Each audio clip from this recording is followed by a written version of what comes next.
বিসমিল্লাহির রহমানির রহিম। সুপ্রিয় দর্শক, আসসালামু আলাইকুম। Welcome back to my channel Maria's cooking থেকে আপনাদের স্বাগত। আজকে রেসিপিটি খুবই সহজ এবং একেবারে ইজি, ভাবছেন সস্তা দামের না। রেসিপিটি আমি এমনভাবে আপনাদের সাথে প্রেজেন্ট করবো, কিন্তু অবশ্যই আপনার বাসায় একবার হলো ট্রাই করবেন। আর যদি দাম মেহমান চলে আসে কী করবেন জানেন? এই রেসিপিটি এমন সাদা আলু ভর্তা ও ডিমটা দিয়ে দিবেন। মেহমান কিন্তু কিছুতেই মন খারাপ করবে না, শান্তি মনে খুশি মনে খেয়ে যাবো। ডালটাকে ধুয়ে কেটে নিলাম, তারপরে দিয়ে দিলাম পরিমাণ মতো পেঁয়াজ, এরপরে কাঁচামরিচের পরিমাণ একটু বেশি হয়ে গেছে বলে আমি কয়েক পিস নিয়ে নিচ্ছি। তারপরে রসুনটাকে এভাবে কয়েকটাকে কুচি কুচি করে এর সাথে অ্যাড করবেন। এরপর দিয়ে দেবেন একটা টমেটোকে এভাবে কিপ করে কাটিয়ে এর সাথে অ্যাড করবেন। তারপর আমি দিয়ে দিলাম স্বাদ মতো লবণ।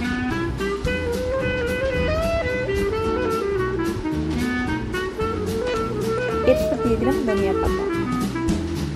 এরপর দিয়ে দিলাম 1 টেবিল চামচ হলুদের গুঁড়া ও 1 টেবিল চামচ জিরার গুঁড়া। এরপর পাশে দিয়ে দিলাম কয়েকটা তেজপাতা। তারপর দিয়ে দিলাম পরিমাণ মতো তেল। এখন আমি সব উপকরণগুলো ভালোভাবে হাতে মেখে দিব। এরপর এর সাথে একটা ম্যাজিক মশলা অ্যাড করব।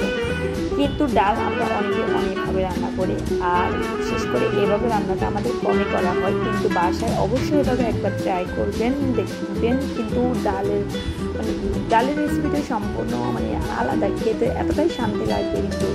এবং মেহমান আসুক আর যে আসুক কিছুতেই তারা মনে কষ্ট নেবে না, শুধু ডাল দিয়ে আপ্যায়ন করে তাদের মনটা সন্তুষ্ট করতে পারবেন। তারপর আমি দিয়ে দিলাম পরিমাণ মতো পানিটা দিয়ে এরপর আমি চুলায় চলে যান 10 মিনিটের জন্য ঢাকনায় রেখে দিলাম, যাতে বলক আসে। আজ পর্যন্ত আমি ডেকে রাখবো। যখন বলক আসবে তারপরে ঢাকনাটা কিন্তু সরিয়ে ফেলবেন, না হলে কিন্তু এরপরে ডালের কালার নষ্ট হয়ে যাবে। এই যে 10 মিনিট পর দেখতে পাচ্ছেন এরকম হয়েছে, ডাল কিন্তু অনেকটাই একেবারে মজে গেছে। আমি আপনাদের সুবিধার জন্য আপনাদেরকে দেখিয়ে দিচ্ছি। আর এখানে ডালের ওয়াটার কিন্তু ঢাকনায় রেখে রাখবেন না, এতে কিন্তু কালার নষ্ট হয়ে যায়। তারপর আমি এখানে একটা ঘুটনি দিয়ে ভালোভাবে ঘুটে দেব। এরপর আমি আবারও দিয়ে দিলাম কিছু পরিমাণ ধনিয়া পাতা। তারপর আমি রসুন এবং পেঁয়াজ দুইটাই অ্যাড করে এর সাথে বাগার দিয়ে দিলাম। এই যে দেখতে পাচ্ছেন আমার রেসিপিটি সম্পূর্ণ ডান। এখন আমি পরিবেশন করে আপনাদেরকে দেখিয়ে দিব। আসলে ডালের কালার দেখেই আপনারা বুঝতে পারছেন ডালটা কেমন হয়েছে। যাই হোক, আমার রেসিপিটি ভালো লাগলে আমার চ্যানেলটি সাবস্ক্রাইব করবেন। আল্লাহ হাফেজ।